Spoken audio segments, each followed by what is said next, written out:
नमस्कार भाइ बहिनीहरू, आज म तपाईहरुलाई लाले र लालीको कथा भन्न गइरहेको छु। यो चित्रकथाको किताब हो।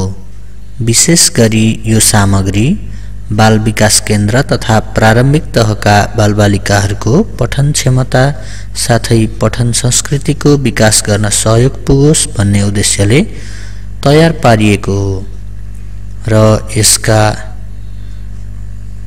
पुनर्कथन गर्ने व्यक्ति हुनुहुन्छ अनन्त वाग्ले र चित्र समित श्रेष्ठद्वारा बनाइएको हो र सेभ द चिल्ड्रेनद्वारा प्रकाशन गरिएको हो। लाले र लालीको घर खोलामा थियो।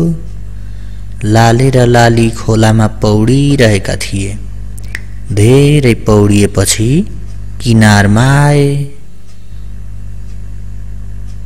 लालीले भनी, सरर पिङ खेलौं न अब, कति पौडनु मात्र।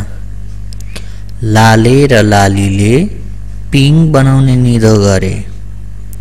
लालेले एकैछिनमा डोरी बोकेर आयो। लाले र लालीले पिङ बनाउने रुख खोज्न थाले। धेरै हिँडे तर रुख पाएनन्। आखिरीमा उनीहरूले दुईवटा मिलेका दरा बिरुवा देखे। बिरुवा पानीबाटै चढ्न सकिन्थ्यो। लाले एउटा बिरुवामा चढ्यो। लाली अर्को बिरुवामा चढी। दुवैले डोरी बाँधेर पिङ हाले।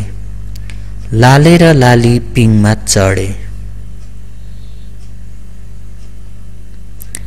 सररर चचौही, लाले र लालीले खुब पिङ खेले।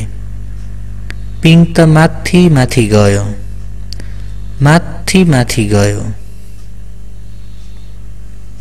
लाले र लाली डराए। पिङ हालेको बिरुवाको तल हेरे, जरा नै उखेलिएछ। लाले र लाली अझै डराए। दुवैले माथि हेरे। ओहो, ठूलो सारस पो रहेछ। उनीहरूले सारसको खुट्टामा पो पिङ हालेका रहेछन्। भन त लाले र लाली कहाँ पुगे होलान्? ती रमाइलो ठाउँमै पुगे होला हगी।